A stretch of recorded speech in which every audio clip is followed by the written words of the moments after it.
Hello, and welcome to Let Me Bore You to Sleep. My name is Jason Newland. Please only listen when you can safely close your eyes. My website is jasonnewland.com, where you can download my recordings. All the latest recordings I do are available. You can actually download all 6 versions at once for each new recording.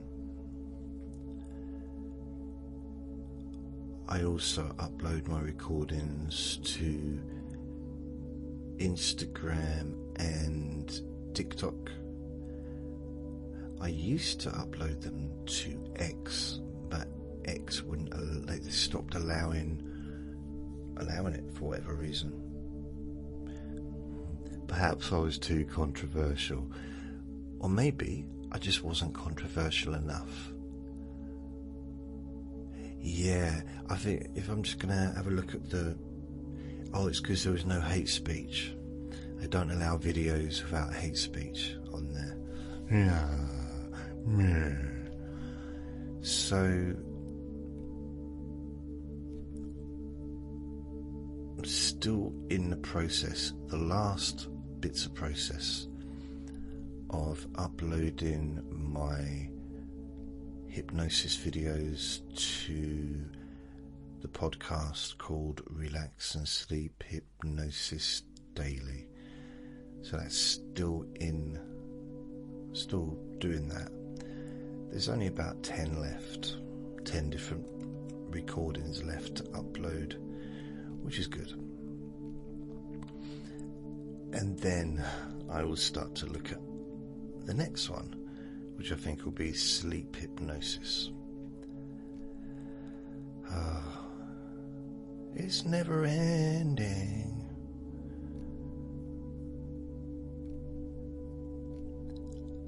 And then I need to look at the images and start adding the images, because all the re-uploads, pretty much I haven't added any images. All the newest recordings that I'm doing, I just add images like I normally do. So there's still a fair bit of work to do to get that all kind of up to date. Because Apple Podcasts, I think Spotify I think it uses the podcasts from SoundCloud. And sometimes I forget to add my recordings to SoundCloud, because I've got 2 podcasts on SoundCloud. The Let Me Bore You to Sleep, and the other one, Hypnosis of Sleeping Deeply. One day I'll actually remember the name of my own podcasts. I've just got too many, that's what it is. 2, 5, 7, 18, too many. So if I forget to add them, it looks like Spotify has not updated. But it is up to date, it's just I haven't updated my end. So I'm trying to do that. Also on my website, I'm trying to remember to update each recording as well as I do it. So, because in the past I'd focus on Spreaker, focus on getting them uploaded, so it went on to Apple. Not intentionally to ignore Spotify, but just because I don't get much traffic on Spotify generally. So I kind of sometimes I'll put it off for a few hours and I'll do the SoundCloud later.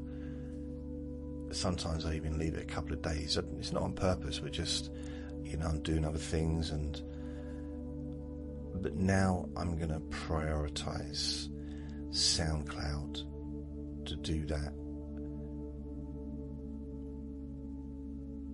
in the same process, at the same time, as it were, as I'm uploading the podcasts to Spreaker, so that they then, go to Apple.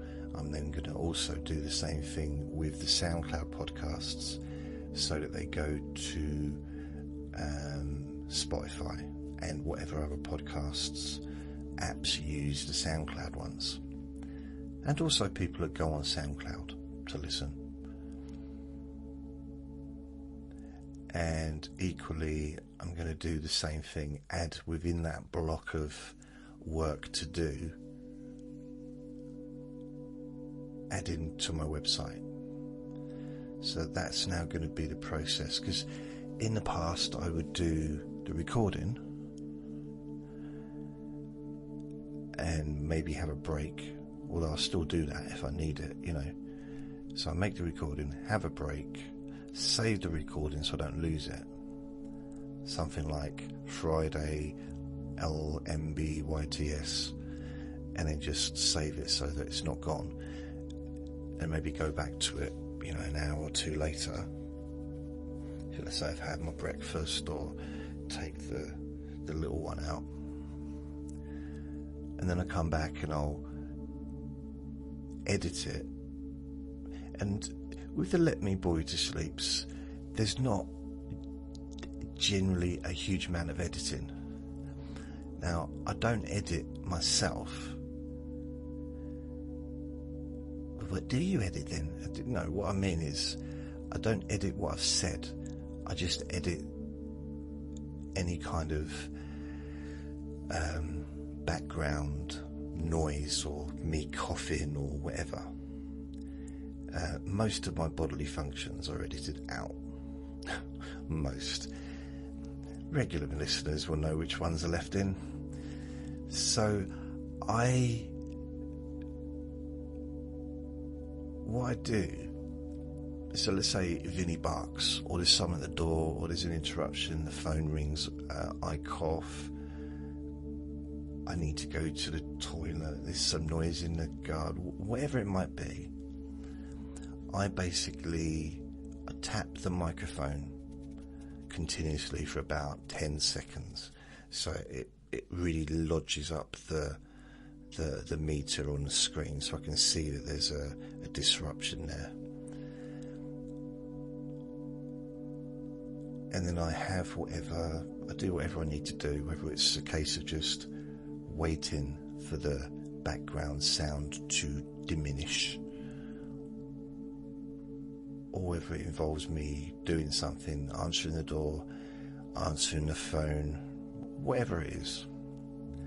And then when I come back, or when I'm ready to start again, which might only be for a few seconds, might be for a few minutes, it really depends. And then I'll tap the microphone again. It's not the actual microphone itself, there's like a shield, I forget what they call it, but if it's for S's and it's like a spit shield or whatever it's called, an S shield. So I tap that about, again, for like 5 to 10 seconds, probably 5 seconds, so it spikes it up, so that way I can just edit that bit out. But I always listen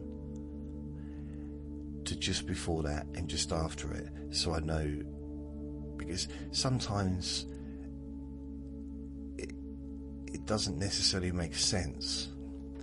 So what I do quite often in those situations is I do tell you, like, oh, I just had the dog barking in the garden, or just had someone at the door.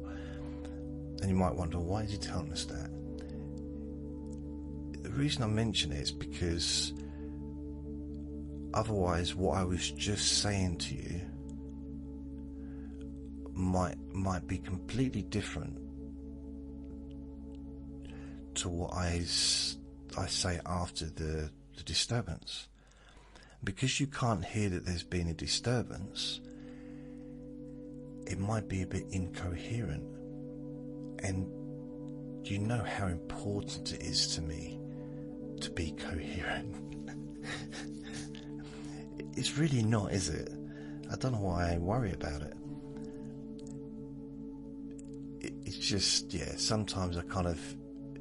It's not like the background sound or the dog or the person at the front door or the person phoning me or Vinny deciding to start barking. Like, none of them seem to wait for me to finish the sentence. That'd be nice if they would do that. Just wait till I come to a full stop. Like then, and then go, meow, meow, meow, meow.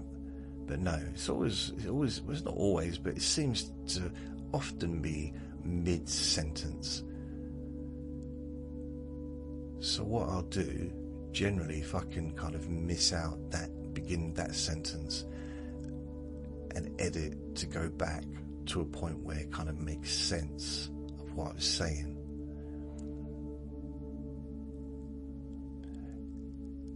So yeah, it's a little trick. It's not my I'm no expert on editing, but I've been doing it for a long time, so I think I'm fairly competent when it comes to editing my recordings. But I don't edit myself. I don't edit what I said. Generally, occasionally I do, and occasionally I forget to. So sometimes I think, yeah, I think I might leave that. I might cut that bit out. It's very rare. It's even rarer when I think to myself, yeah, I need to cut that bit out, and then I forget to do it. That's why I need to do markers. I need to tap on the mic to remind me that needs to be deleted. So it's really just disturbances and background sounds and things like that get edited out, not what I've said. So I don't think I really say anything particularly controversial anyway. I mean, when it comes to things like politics, I'm very on the fence. I kind of just do... I almost... If I hear... Not just politics, but anything. If I hear someone else's opinion, I almost start to move in their direction. I'd be a terrible politician. I'd be in the House of Parliament or Commons or whatever during a Prime Minister's question time on a Wednesday lunchtime at 12 when they do it, because they seem to spend quite a lot of time not doing it. And I would literally have to sit in the middle, because I'd start off being a Conservative, and then 10 minutes in I'd probably be Labour, and then 18 minutes in I might end up being Liberal Democrat or whatever they call themselves. Then I'll be with the Scottish Party, then I'll be with the Northern Irish Party, then I'll be with the Greens, then I'll be an independent, and I'll literally all within an hour or half an hour I just move around like, oh, I agree with that. Oh, I disagree with that, but that's one of my people. Oh, no, got to move. So, yeah. Some would argue I'm perhaps not the most stable person in the world. Maybe. Never really wanted to get into politics, because so much of it is just people's opinions. And also,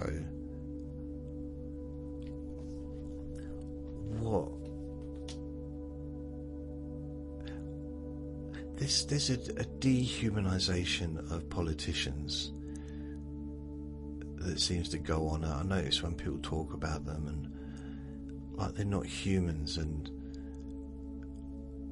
one thing I do know about myself is I would not want to be in control. Well, okay, let's not say the word control.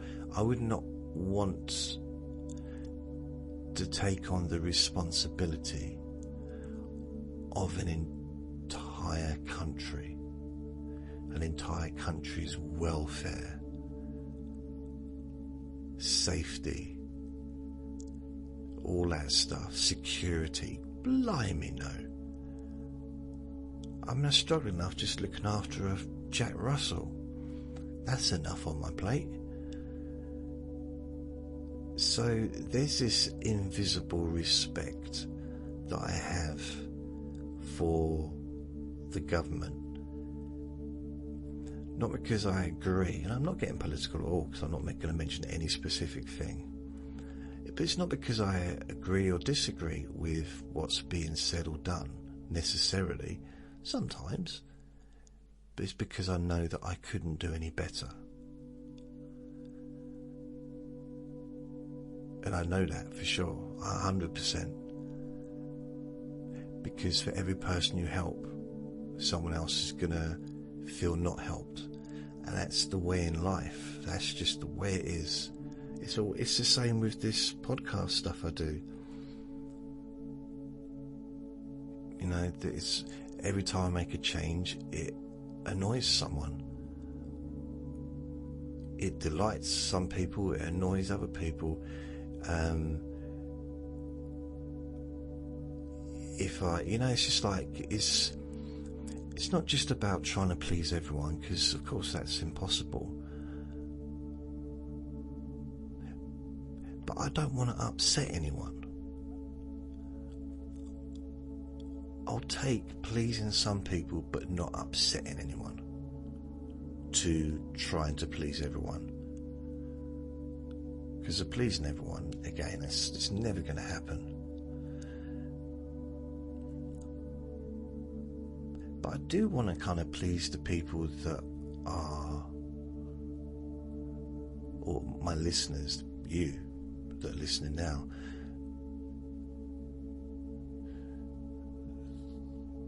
The people that have stuck by me, listening regularly, sometimes for years and years and years and years and years. So the idea of not pleasing or doing something that's kind of rocked the boat or caused distress is upsetting to me. So that's why whenever I make a change and it doesn't go down very well, I change almost immediately. In this recent case, I have been on it almost immediately, but it's taken quite a while to do. I mean, I was going to say to complete, but it's still not completed. I'm still going through it, so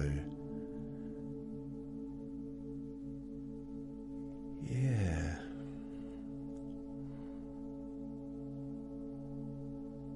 It's weird, isn't it? Don't you think? It's like, yeah.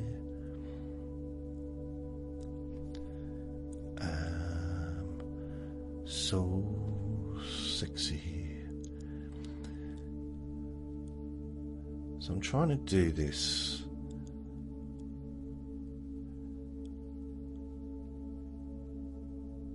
Trying to do the old uploading.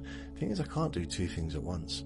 I've literally got my laptop completely free to use, nothing else going on there, and I can just upload or re-upload the recordings while I'm talking, but I can't focus on that.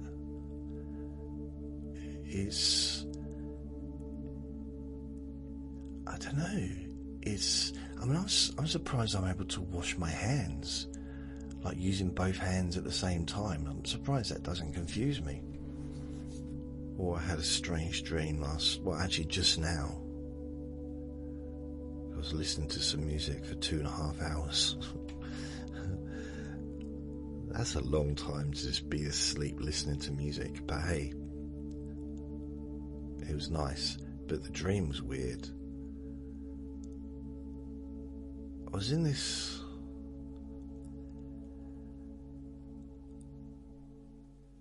I was in a relationship. Wow, I'm just thinking about it. Yeah, it was a very weird dream. I don't actually want to mention it really. It was too strange.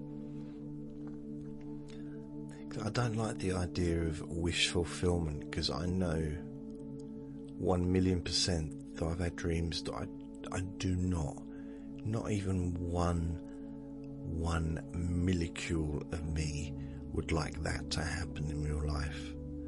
So, was it Freud that said it was that all dreams were wish fulfillment or something? Maybe sometimes that could be the case, but you know, if I'm dreaming about someone that I really, I don't know, let's say if I'm in the past and I've been working somewhere and in an office or something, and there's been a female that I liked, maybe thought I'd like to date, maybe, I don't know, or just liked and didn't really think anything more of it, and then I have a dream of maybe having a romantic adventure with her, then maybe that is a wish fulfillment. You know, maybe in that situation, but no, you know, in other situations, I don't think so. I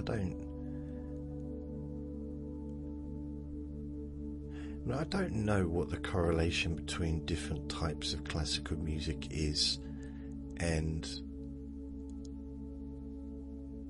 dreams, because I'm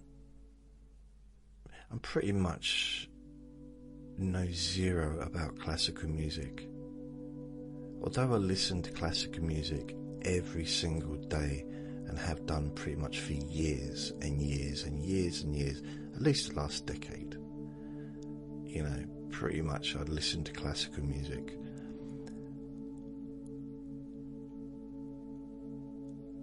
And I do listen to, I know I can name a bunch of them because I listened to some of the albums of the individual composers, like Bach, Beethoven, Bruce Springsteen, I don't know, but there's lots of different ones.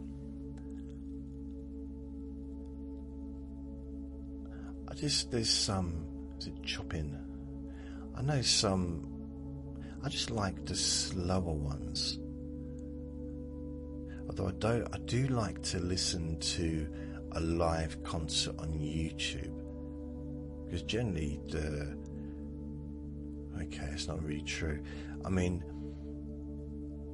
if I'm in bed listening to classical music, it'll be on my phone and it'll be on Apple Music.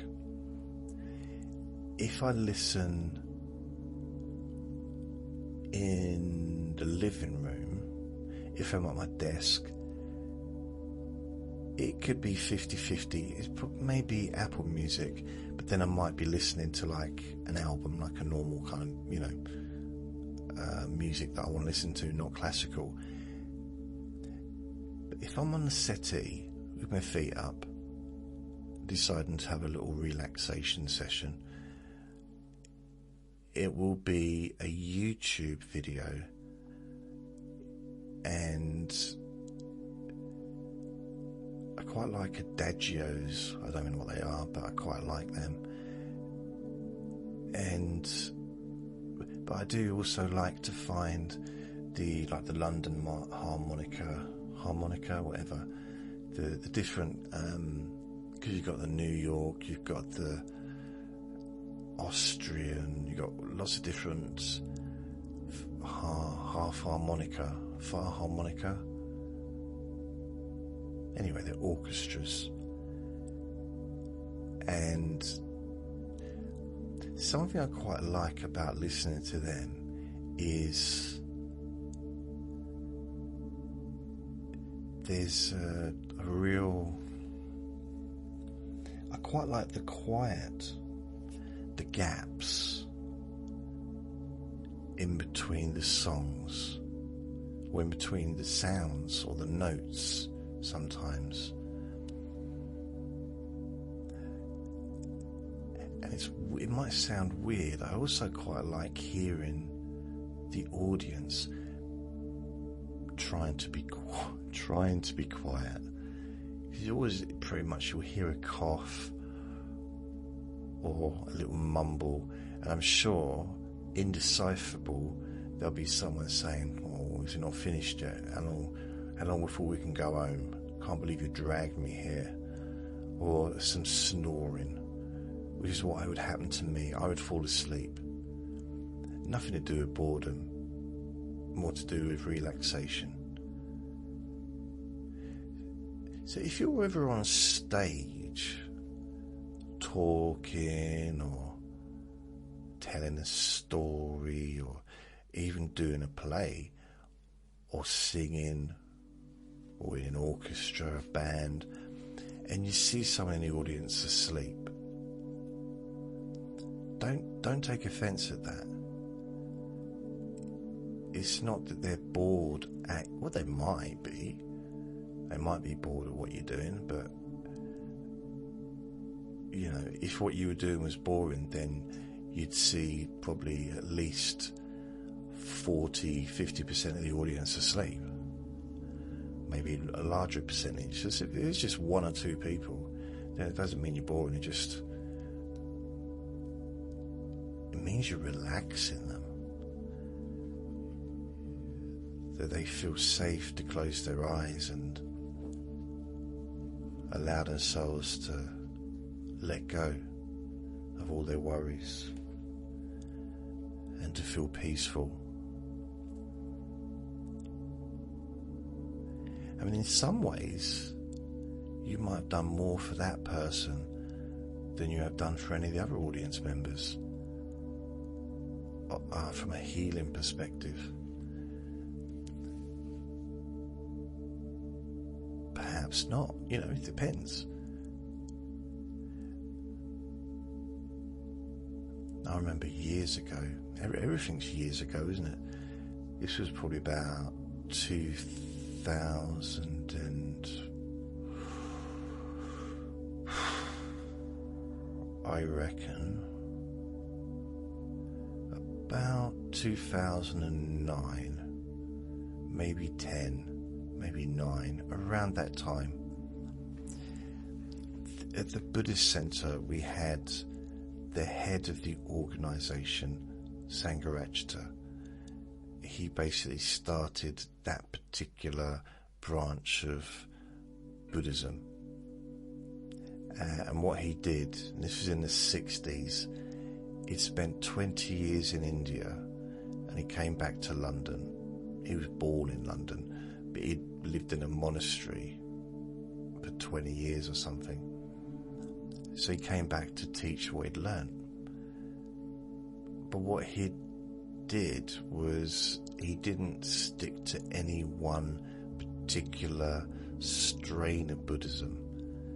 So it wasn't Tibetan Buddhism, it wasn't Theravada, it wasn't Chinese, it wasn't Japanese, it wasn't Indian. It was a mixture of the different types of Buddhism that spread around.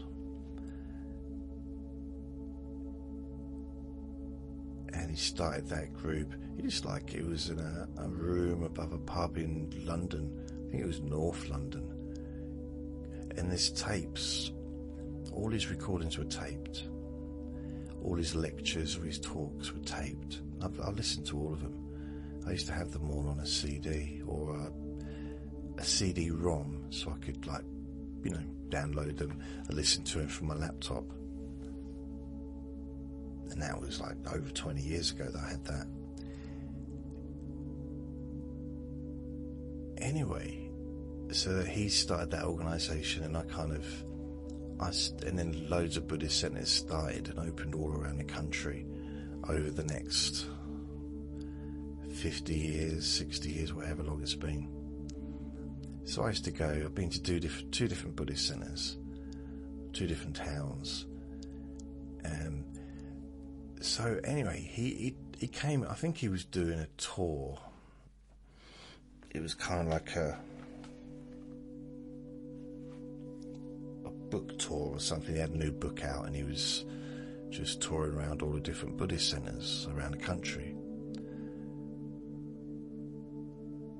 So I was sitting there. It's not a large audience. There maybe there was 100 people there, but it wasn't a big centre. There wasn't a big space. But I sat down, and he's sitting at the front, and he's talking, and I'm, this is quite a big deal to finally meet someone who I'd read loads of his books, listened to huge amounts of his recordings of his talks and stuff. And to actually, I didn't meet him, but I saw him because he was probably only about 7-8 foot away from me, maybe 10 foot away from me. I didn't measure it. I forgot my measuring tape on that particular evening. Plus, whenever I used to take it to the Buddhist centre, people used to get annoyed. It's like, what's he going to measure next? Yeah. So I'm sitting there, and he's yabbering on, as he did. He's talking about, I don't know what he was talking about. At the time I did, I'm not saying like no one, like everyone was just looking at each other like, what the heck's going on? No, he was talking about something relevant, and I'm sure everyone in the room appreciated it and understood what was being said. No, I'm not saying that I understood what was being said, but I probably did. I'm sure I did. The thing is, right, and this is in every single situation since I've left school,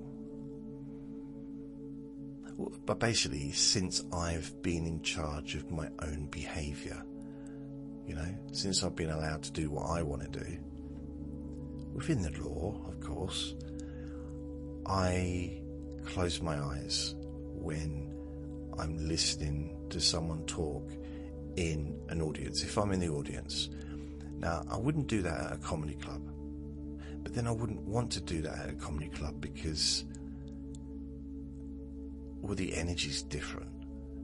The energy's much more uplifting. In fact, I would find it probably almost impossible to fall asleep in a room full of people laughing.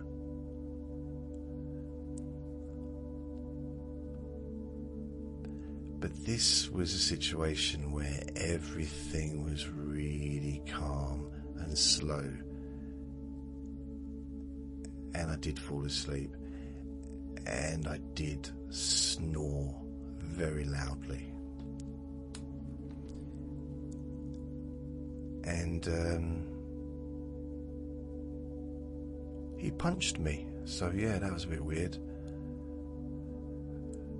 And he got arrested, and the whole Buddhist movement that he created crumbled within about 2 months, and yeah, ruined a lot of people's lives just because I snored.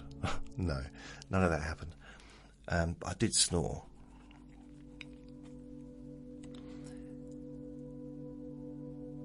He probably didn't even notice, to be fair. Because when you got an audience, I remember, what was it, Stuart Lee said to me, I think it was Stuart Lee, it might have been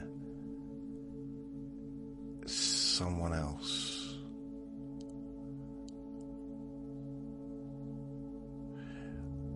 It might have been, I think it was Stuart Lee though, comedian. He said, when you're on a stage, this is like early 90s, He said, when you're on stage, even, and this is coming from like a headliner, or was it Alan Davis? It was either Stuart Lee or Alan Davis. I think it might have been Alan Davis, actually, because I ended up doing a few gigs with him. Just coincidentally, I was doing a free spot and he was the headliner, and because I knew probably 90% of the comedians on the London circuit to talk to. A few just completely blanked me, so probably maybe 10% didn't talk to me, but they weren't necessarily the top 10%, because a lot of the top comedians were actually quite cool. Not all of them, but you know, yeah, quite a few were nice actually to me. Like Stuart Lee, I used to get on really well with him. We used to chat like friends. I never used to hang out outside of the comedy clubs, but he was just really, really nice bloke, down to earth. So he'd come off stage. I mean, I'd be performing on. Well, actually, sometimes I'd just turn up at the gig just to watch, and we'd chat as well. But he'd perform in front of maybe a few hundred people, and then he'd just get off and, I mean get off as in, you know, hump an elephant in the hallway, but he kind of was still himself, almost like he was himself when he was on stage as well. And we used to just chat, and it was nice. And he used to break down other comedians' comedy on how to do that, because at the time I was absolutely obsessed with Mark Thomas, who was another huge name on the comedy circuit in London at the time. And he went on to have his own TV shows and everything like that. But I used to follow Mark Thomas around and watch him. I was a fanboy. In fact, I had his telephone number, and I used to call him up, and he'd give me. There's one time he put my name on at the Comedy Store, because he was on there on a Friday night or Saturday night, and I called him up and said, "Hey Mark, you alright darling, alright mate, you alright? Who is this?" So I said, "Oh, it's Jason." "Jason?" I said, "Yeah, the comedian." He said, "I don't know any comedians called Jason." I said, "Okay, I'm an open spot." "Oh, what do you want? How'd you get my number?" I said, "You gave it to me. You gave it to me at the last weekend. It was Friday night." He said, "Oh yeah, I got to stop drinking." But yeah, he put my name down, and it was cool, and I went and said thank you, went and saw him in the green room and everything like that. It was weird, because I wanted to be like him, and I was never going to be like him. It just was not going to happen. It was not going to happen. Even if I'd found a way to be good and to be successful, I was never going to be like him. It was just he was a very different person to me, and he was like super fast, and that I wasn't going to be like that.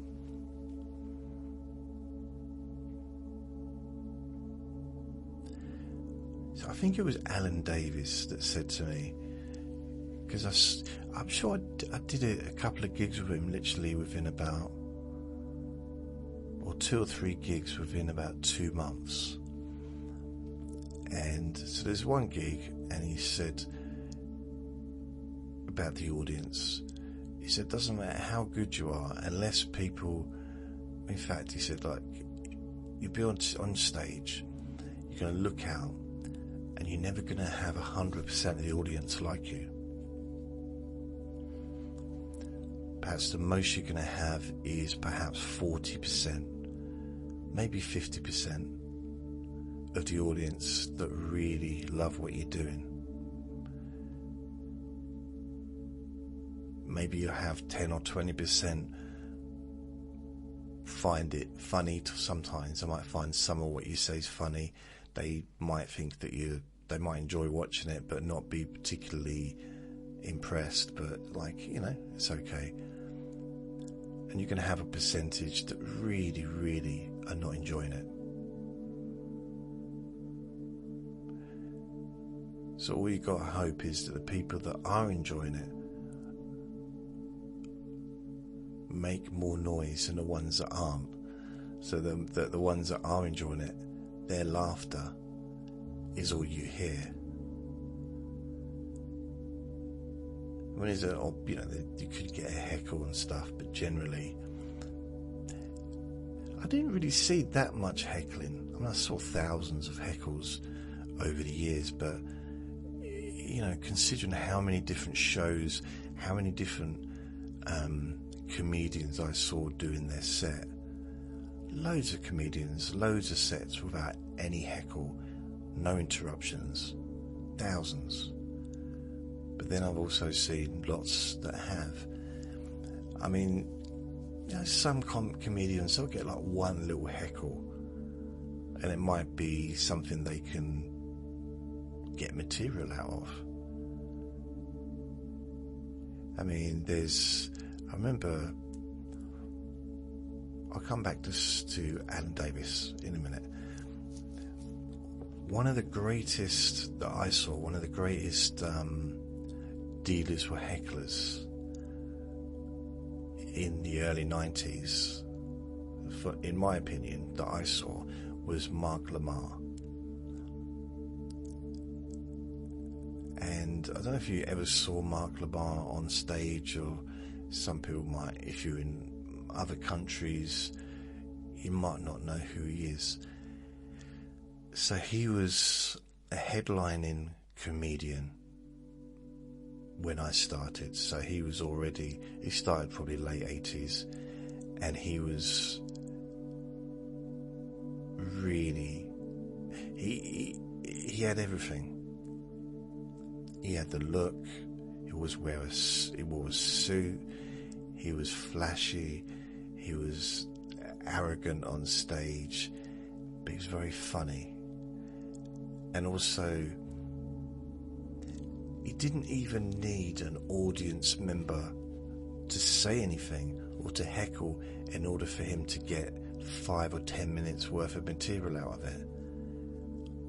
All he needed was a member to be scratching a table or playing with their drink, maybe just moving the glass or looking at another member of the audience. It's just one little thing he'd see, and it'd spark off like 5 or 10 minutes of him ripping into them. Not even in a vicious way, just making fun, and it was funny. And I don't think I've ever seen, off the top of my head, really any other, during my time doing, involved in that, never saw another comedian do that, or to do it as well as he did.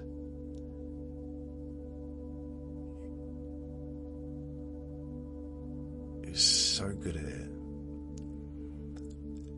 and it was almost effortless to him.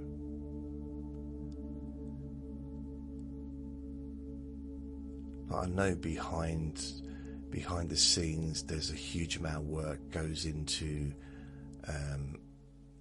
a stand-up comedian on stage. It might look like they're just making stuff up off the cuff, or that they've just come up with this material when actually they might have spent weeks writing it.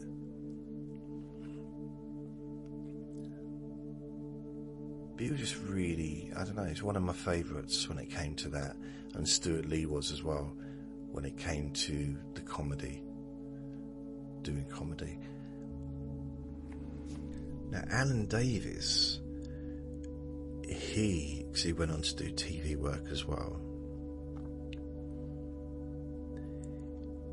When he first started, he was good straight away.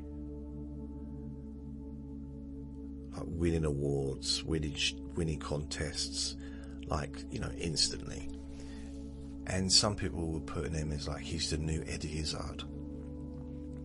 Because at this point, Eddie Izzard was already pretty much famous. When he was already, I think it's safe to say that when it comes to the comedy circuit in London, Eddie Izzard was the king already. There was a couple of others as well that were already kind of really big, and there was, you know, obviously loads that were being on TV, like Sean, oh my goodness, I've forgotten his surname, Irish comedian, but he did a show called Sean Show, so he was already famous anyway. Another comedian, I suppose, Eddie Izzard and Sean Locke. Sean Locke was the comedian's comedian. So there seemed to be two comedians that the general comedians, you know, like the headliners and whatever, would get excited about going to see. Eddie Izzard's was one, and back then, I mean, and Sean Locke. So if Sean Locke was doing a gig in the closing show at the Comedy Store, which would be late at night or early hours of the morning, I'm not sure really, a lot of comedians would get together, get into a cab and like go there and watch it. So he was the comedian's comedian. I don't think I ever met him, never met Sean Locke, because again, he was already successful, really successful, before I kind of got involved in that. Eddie Izzard, I never met him to speak to him, although he did do a charity gig at a club I was at, probably 97, early 98.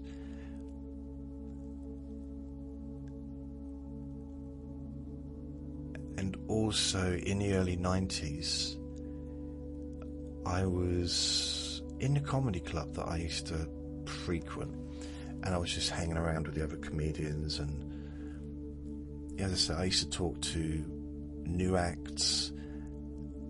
Well, actually, I was so rubbish that some of the new acts went on to be really big acts, so I still knew them. So I was kind of like, I was still a new act, even though I'd been doing it for years. And some of the others had gone on to be on TV and stuff. That's how ridiculously bad I was. So there was one evening, I think it was probably either Friday or Saturday night, Eddie Izzard, but we were all just sitting around. I think it was after the comedy had finished, so it was about 11 o'clock or something, and suddenly someone said, "Oh, we're gonna just got a phone call, we're gonna go and..." How would they get a phone call? We didn't have mobile phones back then. I think maybe someone turned up in a taxi and came in and said, "Who wants to go to the restaurant with Eddie Izzard, or with Eddie?"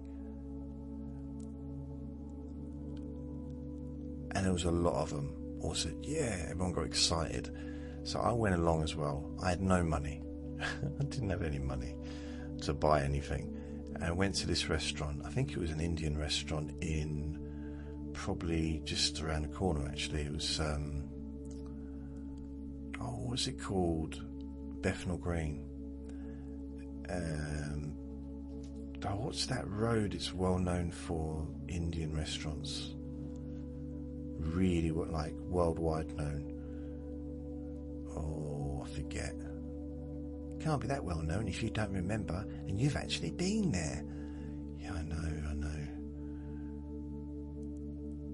Oh, I want to search that, because that's going to bug me otherwise. Famous Bethnal Green Road. In fact, I'm going to forget the famous road for Indian restaurants. For Indian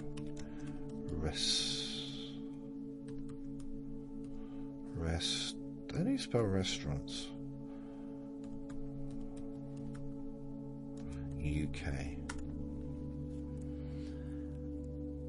Brick Lane.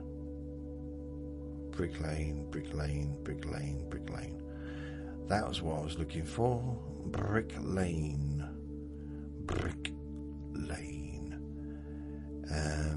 It says here the best 100 Indian restaurants UK. Let's see how many. This is the British Indian food, goodfoodguide.com. Let's see how many of them are in Brick Lane out of all 100. This is 2025. Right. The 100 best restaurants. Each restaurant has earned its place through sustained excellence in flavour, technique and genuine hospitality.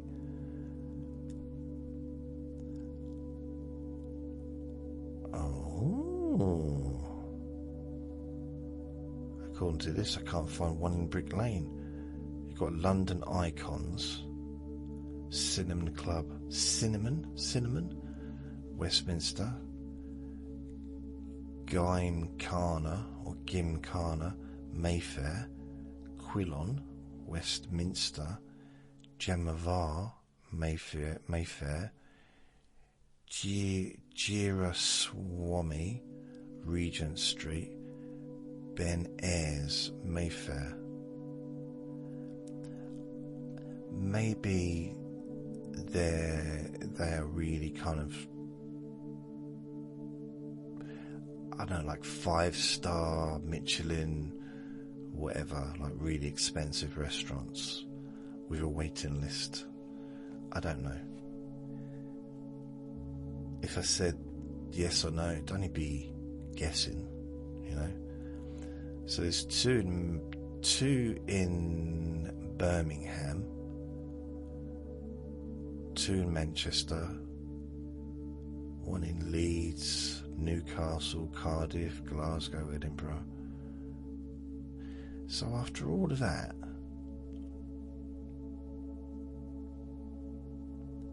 not one in Brick Street. How weird. Because Brick Street is, okay, London is, when it comes to the rest of the country, outside of the south, do not really class London as the capital. I mean, we all know it is, but it's not like, people in Manchester are not, or Liverpool, or Bradford, or Nottingham, they're not impressed by London, or London's the big place. There's lots of different cities around the country, and I get the impression that people in the south, we go to London, it's like London is it's a lot bigger than any of the other cities as far as the amount of stuff and the amount of people. Because in London, I had this conversation with my friend the other day, and he said, what was it? It's 20 million. We're talking about 20 million. I think we're looking at my stats. And he said, so you've had about 20 million downloads since 2018. He said, that's the size, that's the population of London. I said, I thought the population of London was about 10 million. He said, yeah, near enough. I said, since when is 20 million the same as 10 million? And we laughed. See, Brick Street used to be literally, you come out of the club. No, I forget where it is now. It's not far away anyway. It's not far from where the club was, because I used to get a lift home with the doorman. He'd give me a lift, and quite often we'd go down Brick Street and get some bagels. There's a very famous bagel shop. So let's have a look. What's it called? There might be more. In fact, there is more than one. Famous bagel shops. London.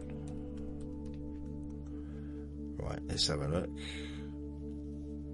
The best bagel shops in London. Oh, look. London is home to several renowned bagel shops. They have become famous for their delicious bagels and unique offerings. Here are some of the most famous bagel shops in London. Bagel Bake, located on Brick Lane. See, told you, that's where we used to go. Always a queue. Always a queue. Well, it's hard to say that, like, guaranteed that there was always a queue, because I wasn't always there. But that won't stop me from saying it. So, Bagel Bake is a beloved. I've never used the word beloved in my language ever. Beloved.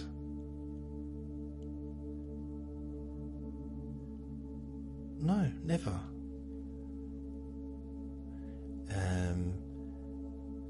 It's known for its salt beef bagels and has been serving customers since 1974. Oh, I forgot this. It's open 24 hours and is a must visit to anyone looking to indulge in a classic bagel experience. I think I used to have cheese on mine. I don't know why, but they are delicious.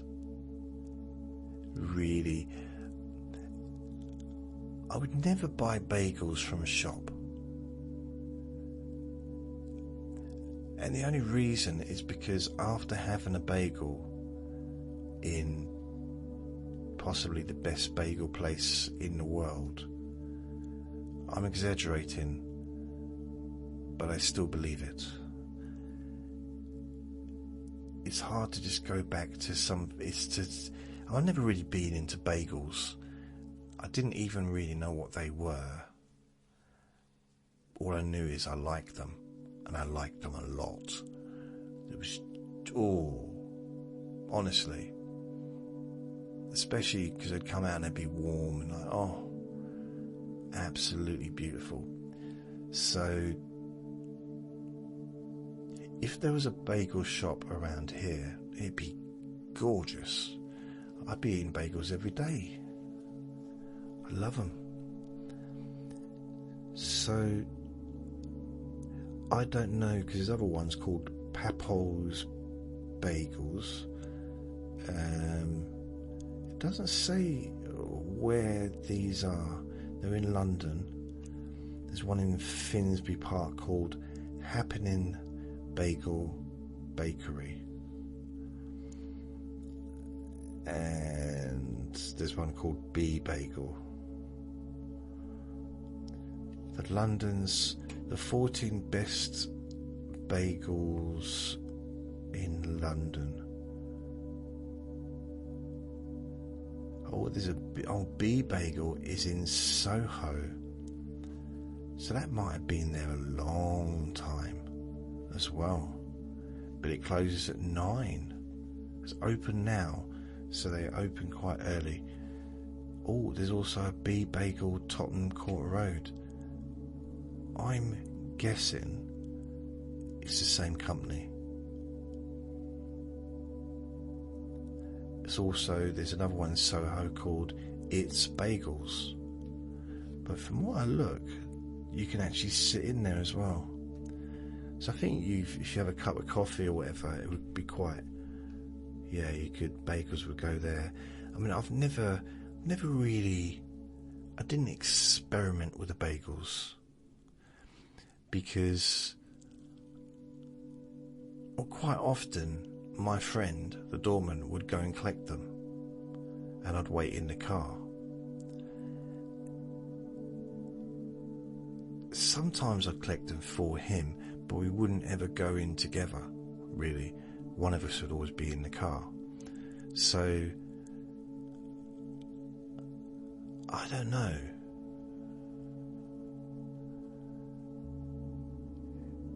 I wasn't a big fan of going there at like 3 in the morning, I'll be honest, on a Saturday morning or a Sunday morning. Just because of, the people are around at that time of the day or night. So I preferred it when he went, because he was huge and I knew that he was okay. I didn't really fancy going myself, although when I did go, I walked very, very fast. It's amazing how fast I can walk when I need to. But I didn't enjoy the journey, even though it was only across the road. The good thing at that time in the morning, the queue wasn't large.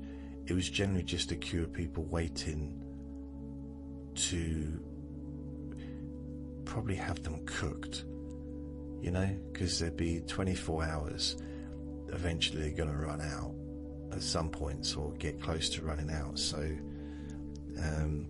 almost guaranteed to have a really fresh bagel.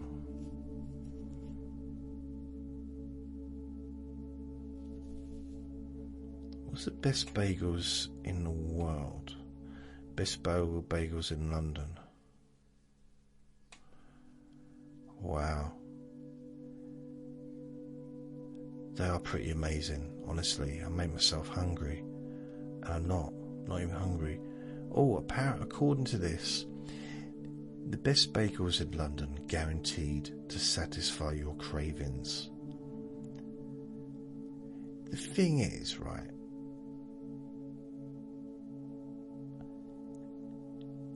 this is called thehandbook.com, so it's a website. I guess it's like a lifestyle, food, fashion, beauty, travel, culture, stuff like that. There's no way of knowing, really, is there, whether or not the bagels or the bagel shops that they recommend on this page is really the best, or whether it's just one that they're maybe being paid to promote. I don't know. But they're putting down Bagel as number one.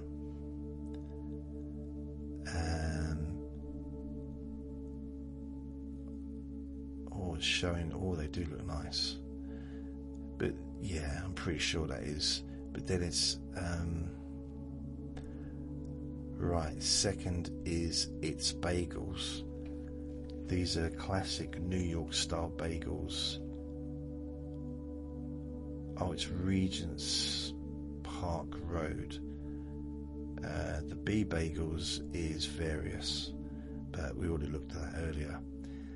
Third on the list. Now I don't know. Oh no, I've got it wrong. Papo's Bagels was number one. Now, this might just be in the order, because they're saying, it might not be in the order of best, the best to least best. It might just be, that's not me what it means though, isn't it? Now, if you've got a list, we're going to give you the best bagels in London. The best bagels in London, guaranteed to satisfy your cravings. The 12th of February 2026 by Lotic Wondro. Read time 6 minutes. Yeah, for you, for me, probably about 25 minutes. So Papo's Bagels comes at number 1. It's saying you've probably seen this circling around your TikTok and Insta feeds. But apparently it's worth the hype. I don't know where that's in. Shacklewell Lane, E8, and then B Bagel, then It's Bagels in Regency Park Road. They sell New York style bagels. So what's the difference between a New York style bagel and London bagels?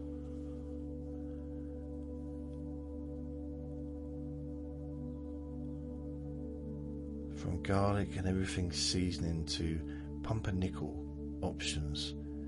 There's a bagel for every occasion.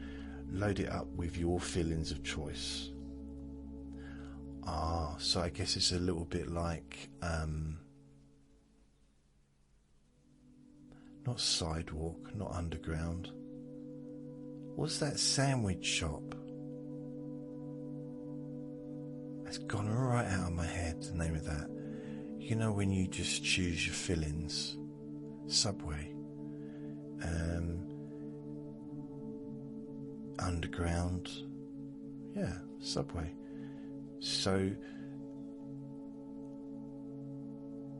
I guess it's a similar kind of thing to that, isn't it? But instead of a foot long bread, you've got bagels. If you're looking to get your hands on the viral rainbow style bagels, this is the spot for you. Available on the weekend, you can enjoy this colourful combination loaded with your favourite filings. Okay. It's got one cut in half. It's nice. Oh, it reminds me. At the comedy club, the one that I talk about that I used to frequent from 91 onwards, it's closed now, it's gone. But it's been gone for over 10 years, I think. Opposite, there used to be... there was... in the early days, there was nothing there. Literally, you'd walk down that road, and the road was broken into 3 parts. You know, there'd be a road in between each one.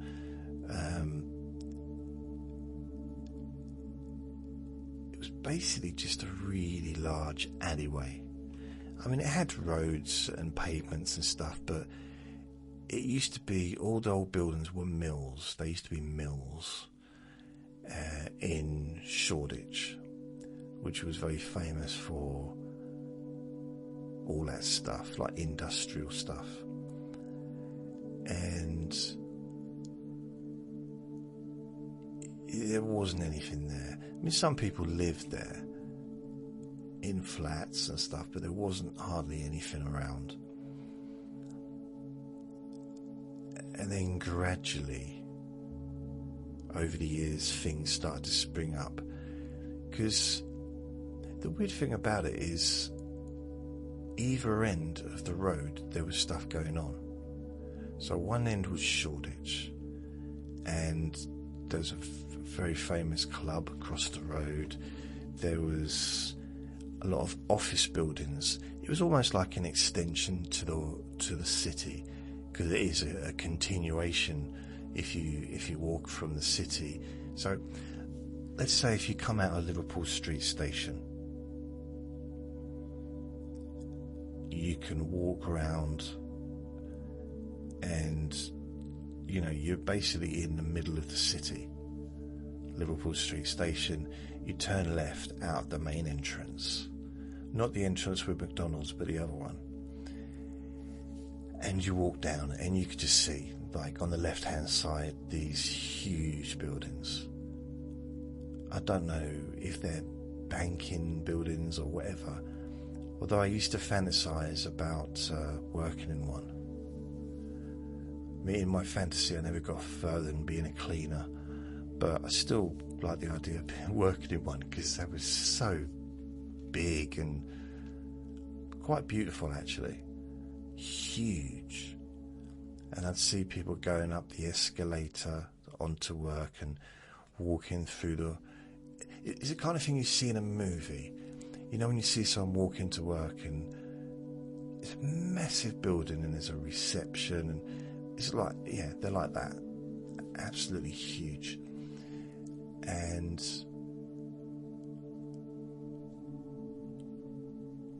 I remember just seeing over time some of these buildings being built. On the right hand side, it was always a bit more derelict. It's kind of weird. I don't know what it's like now. I'm sure it's been cleaned up a lot more now, but walking down Liverpool Street, I'd also used to be a policeman, or the army. I think it was police. Armed police would be there, occasionally checking cars. That was in the early 90s. That was weird. I'd never seen that before in my life. Very strange. Yeah. It's really weird, because I just felt the urge to chuck stones at them. Isn't it strange? That natural instinct that kicks in. It's like a dog that's done a poo and just automatically starts, his back legs go to kind of cover the poo up with dirt. That was my instinct, to start chucking stones at this policeman with a big gun. I don't know. Maybe it's the Irish in me. I don't know. 48% Irish. So I would walk all the way down it. There was one massive hole on the left hand side, and it was just near another of the exits, or you could say entrances, to Liverpool Street Station, where there's quite a few shops and stuff. But there was this massive, I mean, it's been built in now, or built on, but it was pretty much a big hole for a good 10, maybe 15 years, maybe 10 years. And eventually they built on it. The thing is, it looked like the foundations had already been settled. Work had been done, but it was very deep. Because I suppose because it's going to be a huge, really tall building, they have to go down really quite a lot, don't they? Oh yeah, I remember when it was built. Yeah. I'm just remembering now. Blimey. Wow. Because, yeah, things did change, because there was these coffee shops started to open just below the buildings. Not Costa, not the popular ones that are around the country, but there's one in London that was really, it was more kind of, it wasn't cheap, to be fair. Coffee, I'm going to see what the coffee place is. I forget the name of it, but people used, mind you, thinking about it, maybe when I was in London, I didn't know about Costa or anything, because they were quite a new idea. Because in the 90s, I remember I used to be, when I was a security guard and I worked in the West End, I would go home, but before I went home, I'd go to an Italian coffee place and have something to eat and have a cup of coffee. And because it was early in the morning, because I'd be finishing maybe 6 in the morning, they'd be open, but there'd be no one really around. So I might sit outside, or if it's a nice day, and it's really chilled, really, it's nice. And that seemed to be the way that London was back then. If you wanted to go for a coffee, you went to, it was the Italian, they'd like be on the corners, and a lot of Italian places, especially like in the West End and the city kind of area, or you go to a cafe. I mean, back then McDonald's didn't used to do coffees, I don't think. Or did they? I don't think they did. McCafe. And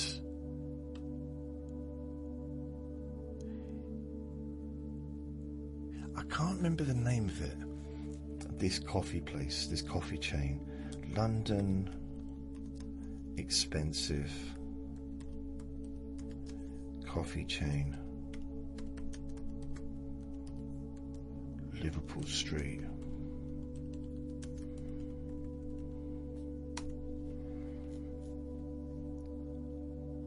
I mean, it might not even be there anymore. London best coffee, Black Sheep coffee. Black Sheep coffee? Really? That's the thing. Loads of things. Blank Street coffee chain. Black Sheep coffee. Blank Street. Yeah. It just goes to show, doesn't it? So 13 best cafes. Well, it's not a cafe I'm looking for. It's just a coffee place. Well, maybe they class themselves as cafes. I don't think so. I think my favourite cafe these are Shoreditch now. Yeah, because Shoreditch didn't have anything going on. I mean, really, there was a stationery there, which I think served the city, you can buy big amounts of stuff. I think they're printers and stuff. I think there was a bike shop and a few other bits. There was a paint store on a corner of one part moving up. There was a petrol station.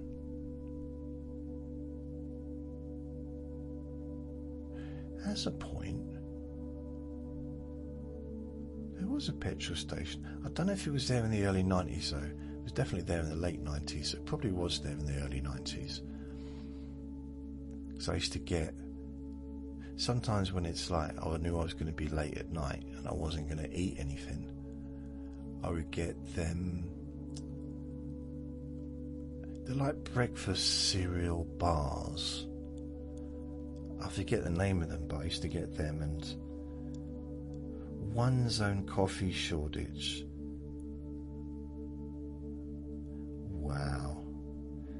See, they call themselves cafes, but they're not. I mean, they look like really high-class restaurants. I'd say a good place to eat, if you're in Liverpool Street. I mean, there's places in Liverpool Street Station itself, but if you come out the main entrance, like the main entrance, the ones with the escalators and the big stairs and stuff, directly opposite the entrance there is, well, I would say there was a newsagent's and a cafe next to the newsagent's. Maybe not, or might not be right next to it, but there is a place there. That's a good place to have something to eat. I used to go in there sometimes early hours of the morning on a Saturday or Friday, Sunday early hours, with a couple of comedians, and we just go in there and have a cup of coffee and maybe have some cakes, because we had to wait because there's no train, so we're waiting for the next train to come to take us back to Stratford, which wasn't until 6. So we'd be hanging around for a couple of hours Oh, the good old days. The good old days. Also opposite Liverpool Street Station is a police station, but it's pretty much hidden.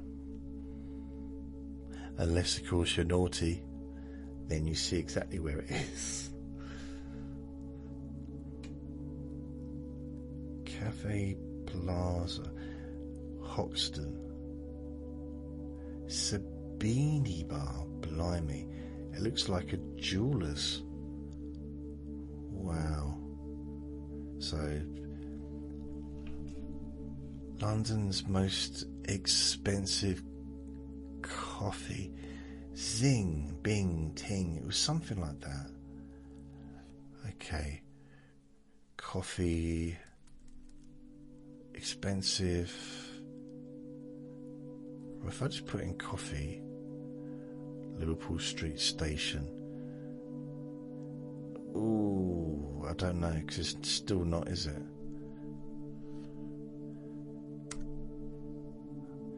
London, so if I just don't put expensive anymore, get rid of that. Is it, maybe it was Zzz's? No, it was Zzz's. Isn't that like a pizza place? I mean, I've told this story before, but Alan Davis, I remember I said to him before I went on stage on this one occasion, I said, if this doesn't go well, I'm quitting. So I went on stage and come off stage, and then he goes on stage, and that's it. See ya. Right. I see him about probably 3 months later at another gig, and the first thing he says to me, he says, I thought you'd quit. He didn't say anything on the night about it being really rubbish, but he literally just said, I thought you'd quit. I thought you... Such a cheeky monkey he was. It was very funny though. It was annoying, but it was funny at the same time.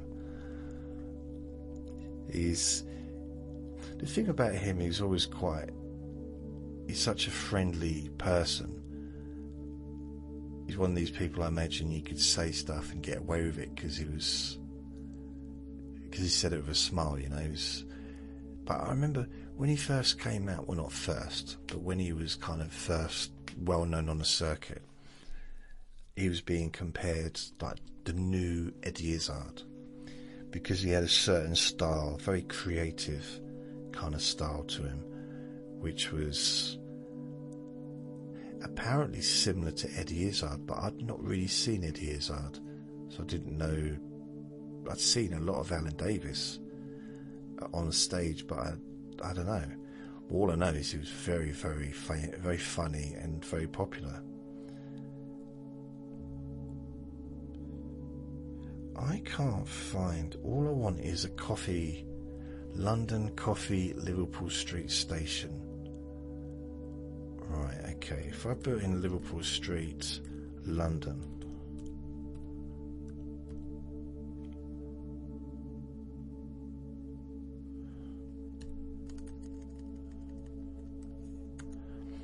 Coffee, pure grind.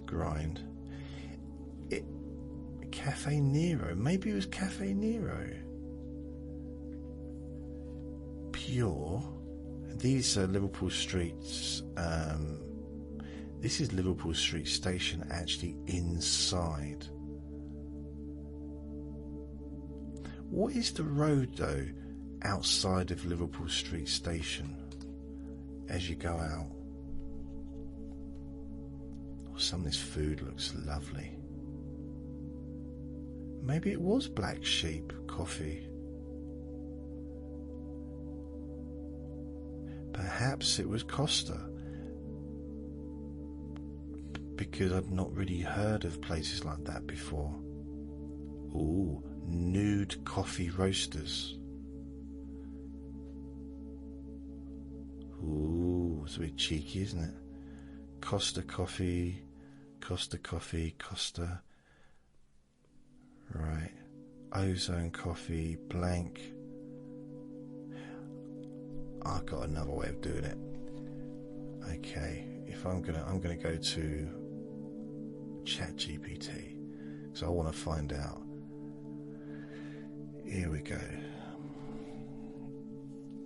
List all brand coffee shops UK. Okay, say London.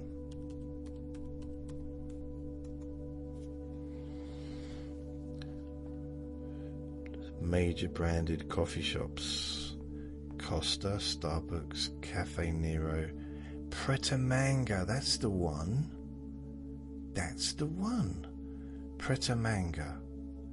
So we don't have those. I've never lived anywhere that's had a Pret a Manger. I've never been in a Dunkin' Donuts, and I think we might have one here. Pret a Manger. Isn't it weird? It went out of my head, but as soon as I saw it in print, well, on my screen anyway, it's like, wow. So if I put in Pret a Manger near Liverpool Street, it comes up straight away. Food near Liverpool Street Station. So let's see what comes up. The Ivy, Yarn. Because the thing is, if it's... No, not restaurants. Pret a Manger, 19 to 20 Liverpool Street. Oh, there's another one at 100 Liverpool Street, London. Blimey. I thought there was more than one as well. So I used to go in there on the way, because there was a period when I was doing university, I would come up to London a couple of days a week and help out in a comedy club in the office, and I would generally get myself a coffee and something from Pret a Manger, like a sandwich or whatever.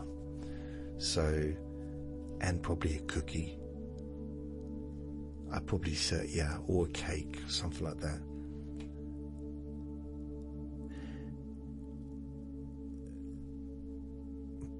I mean, I can remember the sign and everything, but I might be wrong. I don't think there is one where I live. Let's have a look. I might be completely wrong. If only I could spell. I'm so excited that the words are just all mungled up. Mungled up? Oh, there is. Oh, okay. So there is. What about the last place I lived? The last town?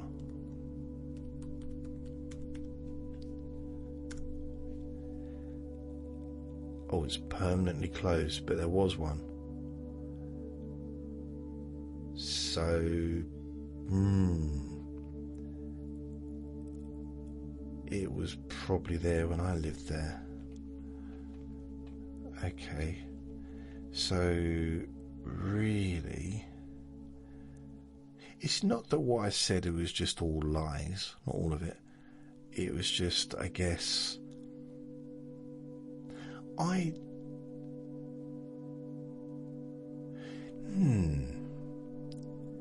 because I don't remember Pret a Manger being somewhere to sit. But then it may be just that I'd never gone in there to sit down. But then maybe I have. If I choose a place, I've got a tendency of just going to the same place every time.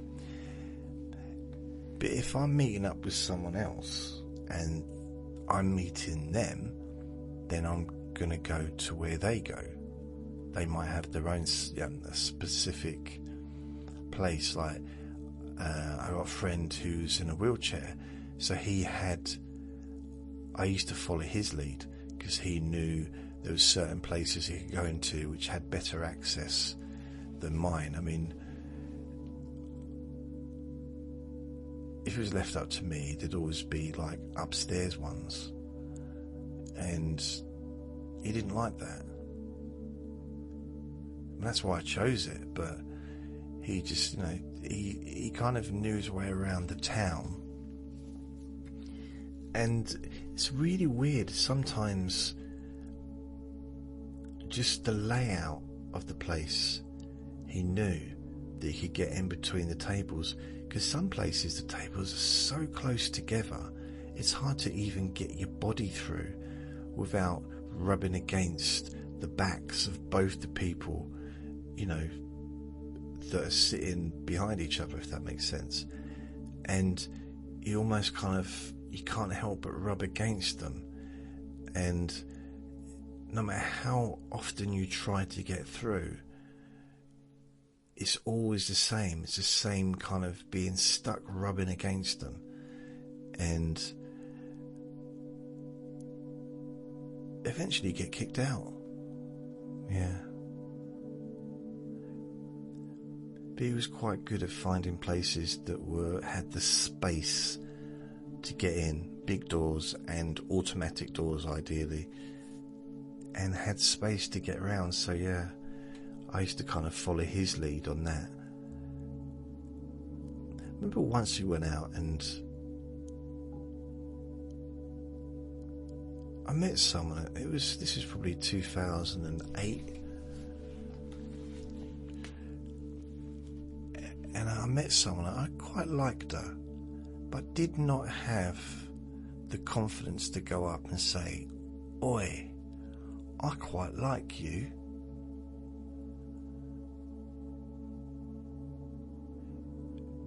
And in reality, it wouldn't have really made any difference if I'd have said that and she'd said no thanks, because we'd had a laugh earlier, so I don't think it would have been a rude put down. It wouldn't have been a rude rejection, just like, oh, something nice. Oh, you're so lovely. You're so wonderful. The idea of spending the rest of my life with you gives me butterflies in my tummy. It makes my toes tingle. But I must be honest with you. I don't think it's going to work out. Don't ask me to tell you why, but just be sure that it's not you, it's me. And I'm not angry, I'm just disappointed. Whose fault do you think it is? Whose fault is it then? Sorry, I went into cliches.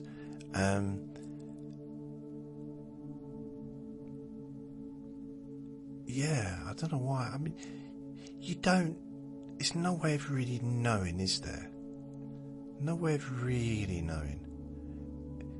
And maybe it's my absolute lack of being able to read a person.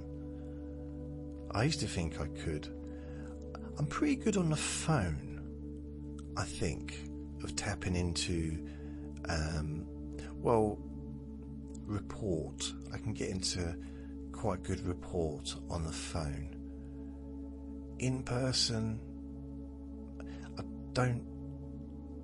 I guess I don't have that confidence or reassurance.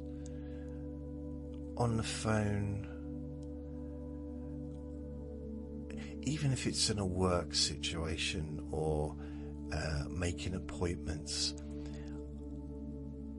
I know I sound okay on the phone. I sound alright.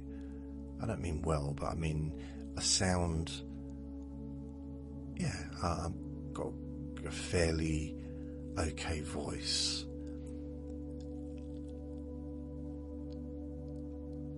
And I do alright on the phone.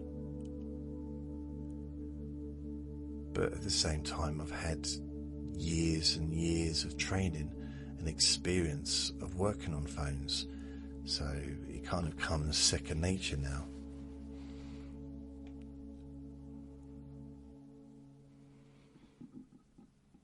Oh, my tummy's rumbling. What an unusual situation. Rumbling tummy, tummy, tummy, tummy, tummy, rumbling, rumbling.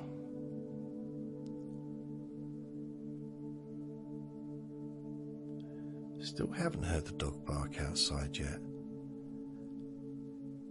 It was weird, I didn't hear the dog bark over the fence from 10 o'clock yesterday morning. I heard it a bit in the morning, then I went out, took old Vincent out. When we got back, I didn't hear the dog bark at all for the rest of the day. And, I went to bed about 9 in the evening. Didn't hear. Oh, I didn't tell you, did I? So I generally, last night I took Vinny into the garden to do his last wee. And it's about 9 o'clock. And it was cool out there. So I'm in my shorts, which is basically a pair of tracksuit bottoms that I cut off the legs to make them into shorts. And I've got a grey t-shirt on, but it's got no sleeves. Do you know those ones that just, I think it's for men that have muscles and want to show off their shoulders and stuff. Doesn't quite work the same on me. It's a different aesthetic. Is that the right word? Has a different aesthetic result.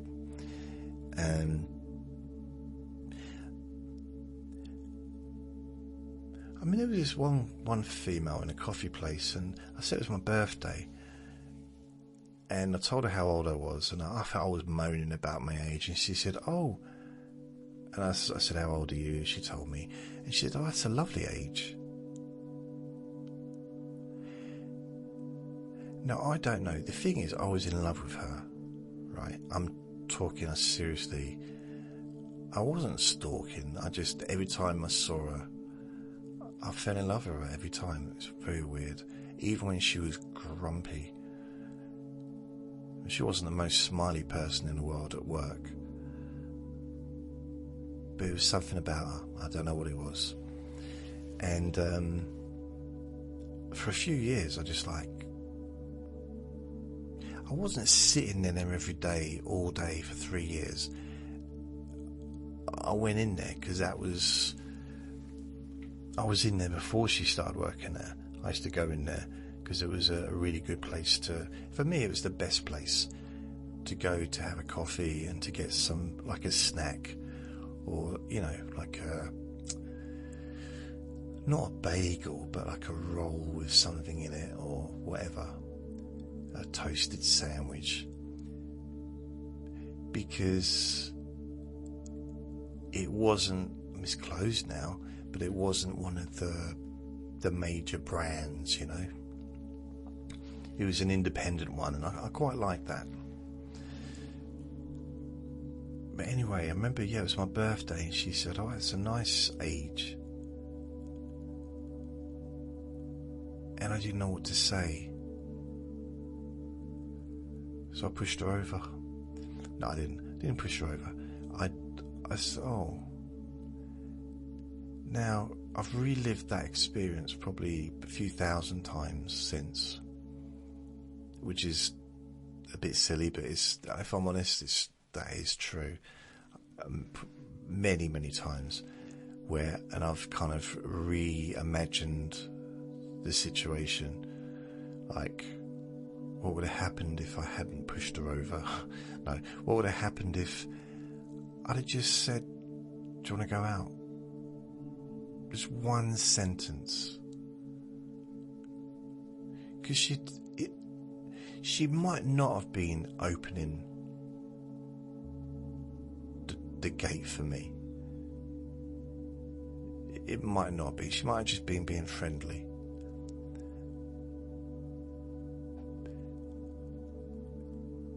But in a sense, I remember I'm not obsessed with people that work in coffee places, but there was another woman that worked in a coffee place, and I did ask her out, and she said no. The thing is, after that, she was so nice to me.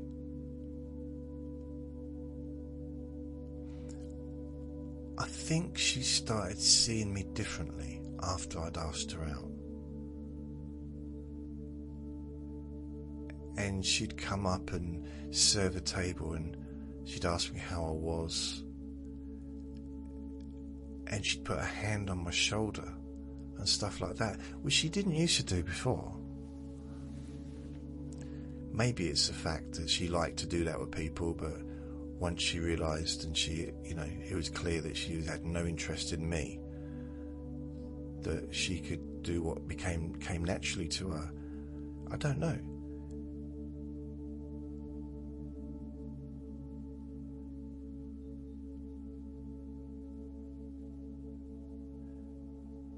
I didn't used to go around just asking people out, although there was another at work, at Churchill's actually. There was this lady on the reception, and she was really friendly to me, but she wasn't being really friendly to anyone else. I mean, she's being friendly to everyone, but she seemed to like me. I don't know, I was wrong, she didn't, but I thought she liked me. So I asked her out. I thought, well, to hell with it, why not? It wasn't that long after I'd left London, and I still had a little bit of confidence left, because when I was in London, I was used to dating, and quite regularly, so it wasn't like such a big deal. But then I realised that if you're at work and you ask someone out and they say no, first of all, there's a chance that the whole building will find out, which did happen.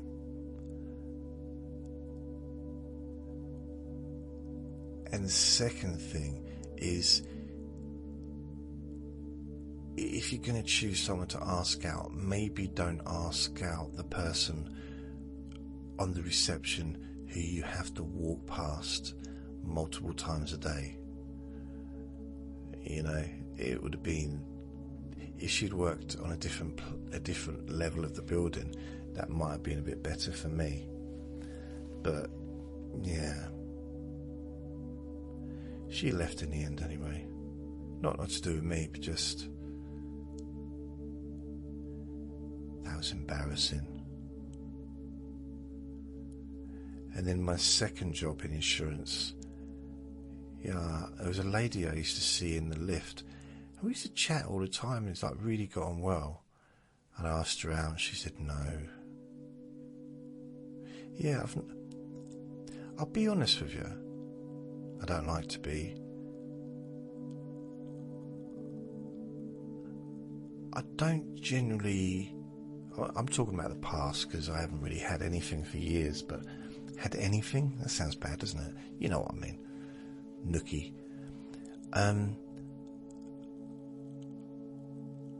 When I was in my 20s, I generally didn't really ask people out. It'd just be kind of have something happen naturally. If there was a connection, then there was a connection, and it was quite easy to work with, especially when I was a DJ and stuff.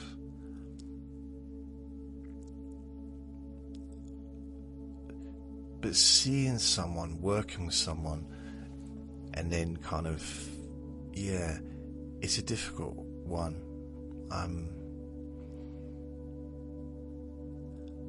a few women I nearly kind of dated at work. One was sitting behind me, and we kind of started to talk and stuff, and a bit of flirting, but the thing is, we were waiting for the lift, and I pushed her over.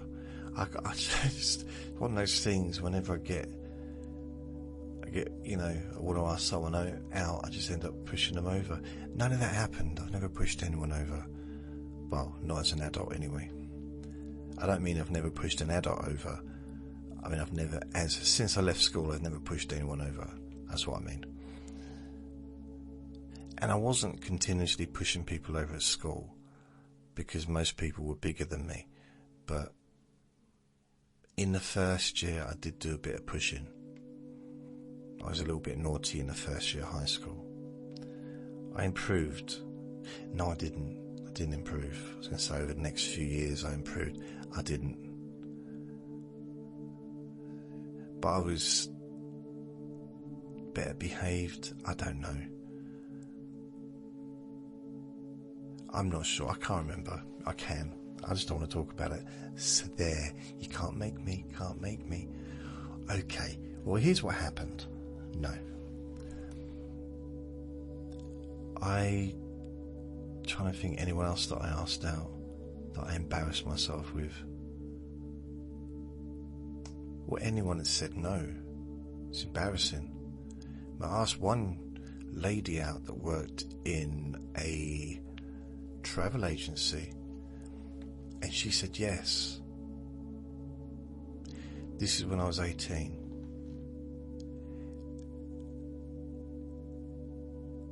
And I never know why, and I've questioned myself over the years why, but for some reason I stayed in the shop and kept talking for the next hour, to the point where she said, I don't want to go out with you now.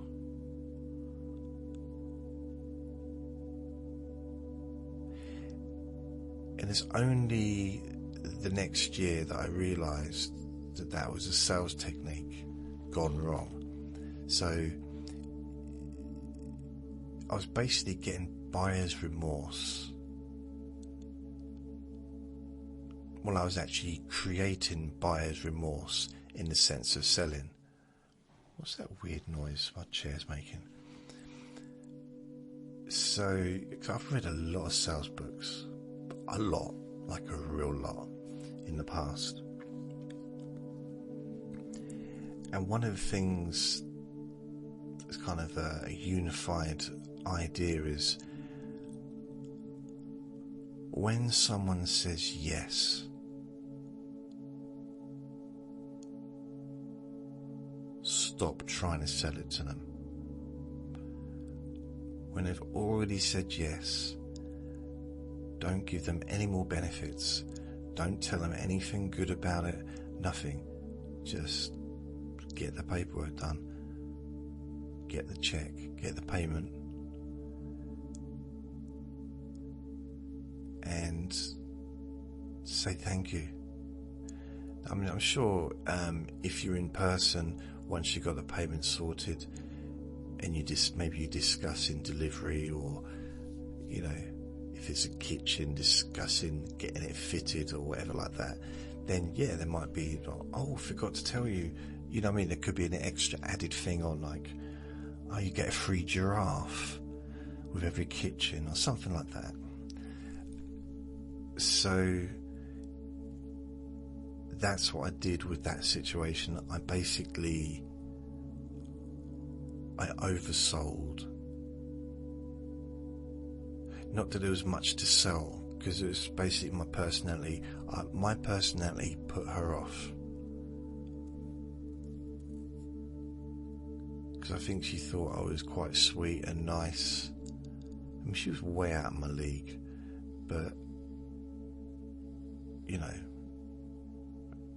I remember once I went on a date. Oh no, I'm not going to tell you about that one. It's really weird.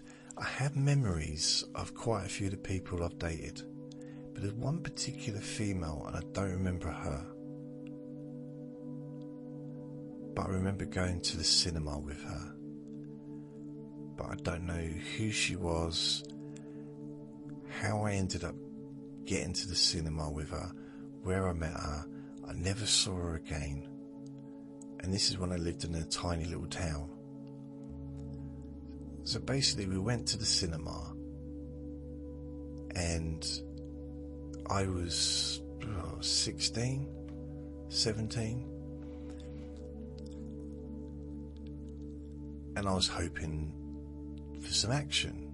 Well, by action I mean maybe holding hands, maybe kissing, something like that, in the cinema. I was a teenager. I did something I'd never done before, and I put my hand on her knee, and she removed my hand from her knee, like picked me up, by my wrist, and just dropped it into my own lap. And I didn't like her anymore after that. First of all, because obviously there was rejection. And it's not like I wasn't, okay, technically, you could say you keep your hands to yourself. And suppose, yes, you can argue that. But, this was supposed to be like a romantic, kissy, well, maybe from my perspective. If she'd have touched my knee, I wouldn't have got angry with her. I'd have just asked her politely to remove her hand. I wouldn't have, been stroppy about it. Plus, she hurt my wrist when she grabbed it. I mean, she had a bit of a grip on her, which also kind of put me off her a little bit, because I thought, oh no, she'd end up pulling it off. And then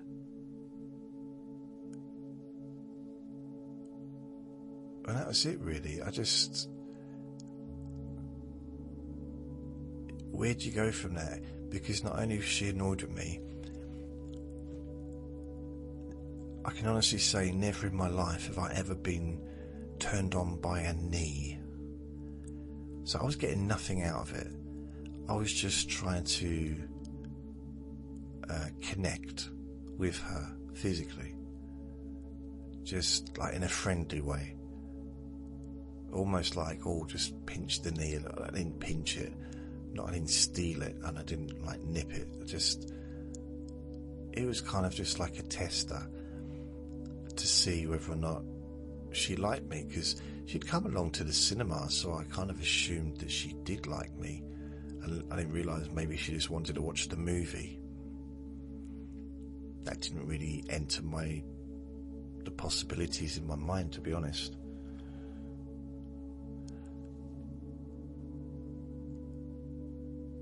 And I think I left. I don't know if I stayed for the whole movie. It didn't seem a lot of point, because I wasn't getting a lot of good vibes from her.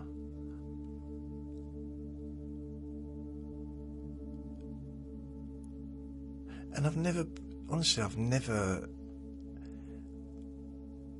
touching her knees never really been a thing for me. Although when I was at Butlins, I was talking to her. I had a female friend. She had a boyfriend. I got on well with him as well. But I was talking to her, and we were a little bit drunk, and we were kind of flirting a little bit. It wasn't going to go anywhere. We was in public. It was in like a public bar within the Butlins, and she had her hand on my knee. I had my hand on her knee. It was more of a giggle, more of like a, there was not really anything going on. And then suddenly some bloke came up to the table and said, it was a best friend of her boyfriend, and I was like, and he was moaning and said, no, there's nothing going on, we're just laughing about. And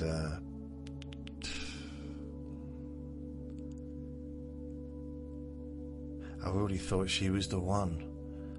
No, I didn't. She was funny. I liked her. But, yeah. I hope she's alright. It's weird, I haven't thought about her for a long time. Because she was dating this lad that I got on alright with him. And then she ended up dating my roommate. And that took everyone by surprise. It was weird. It's like, okay. So, yeah. There was this roommate of mine women were literally chucking themselves at him. I'd not seen it before. I've seen it since, but I'd not seen it before. Not all women, but he was getting knocks on the door from various different females. Some who had boyfriends, who was literally living with their boyfriends in a room in Butlins, and they were coming in and just spending some time with him before he went to sleep. And I was like, what the heck? He looks normal to me. This doesn't seem anything like amazing about him. I don't. What is it? And even the woman that got with him a week earlier was basically moaning about him, saying, "Oh, he's weird. I don't like him. He's weird."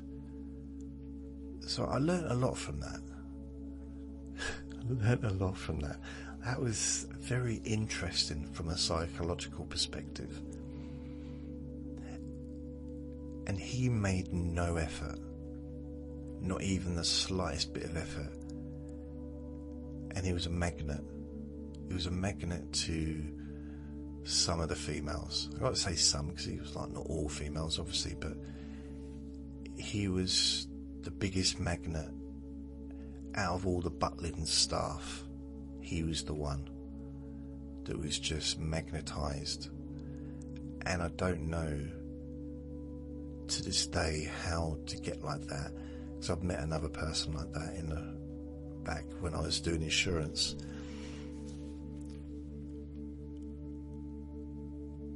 And women I went out, became really close friends, and we'd go out, and he was being stared at by women, like nearly everywhere we went. He was turning heads, as well as the men that weren't happy that their girlfriends or wives were looking at him. There was something about him. We'd be in a nightclub and women would come up to me and say, "Can you introduce me to your friend?" I'd say, "No." "I'll go on." I said, "No." And he'd be surrounded by women as well. And this isn't an exaggeration. This was every single time we went out.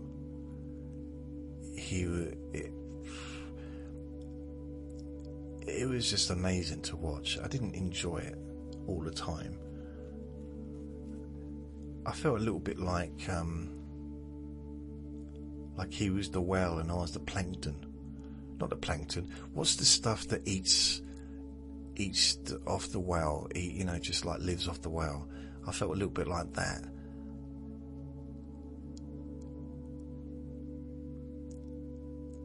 Very strange. And he knew. It's not like he didn't know it. He knew that it was happening. I remember once the manager or one of the big people because we worked together in this big company, and they called him in and told him to stop sleeping with so many of the staff. You've got to stop sleeping with the staff members. And he said, "Nothing to do with you." Because I think a lot of it was jealousy, possibly, but at the same time, it wasn't producing the calmest working environment sometimes, when there was people all kind of trying to get one person's attention. And then maybe there'd be like 10 different people trying to get the attention of one person. So yeah. And then I'm talking about myself. And then, of course, sometimes him as well. Just for 1 hour, I would love to live like that. Or for a day, or a week, a year. It's just to be a magnet like that. I mean, there's downsides to it, but the upsides make up for the downsides, I'm pretty sure. I mean, the downsides was he's constantly having men sort of tell him to, like, or, tell him off when he wasn't doing anything, he was just being himself. But yeah, he was super good looking. I mean, there's no doubt about that. I'll tell you what he looked like. If you remember, if you're in the UK, Gareth Gates. He looked like Gareth Gates, but his eyes, different eyes. So he had the same kind of face as Gareth Gates. So really, really good, super good looking. He was probably about 6'1", slim, and this was during a period when Gareth Gates was really famous as well. But he had these eyes that were almost like crystally. These eyes that, yeah, very different from. I think that's what it was. It was the eyes that got women, or that got people like looking at him. Because they were quite magnetic, I suppose, quite hypnotic, perhaps. I don't know. I've seen some people that have eyes like that. They kind of have like not multicoloured, but they're kind of almost like crystals. Maybe he wore contact lenses. It was all a big charade.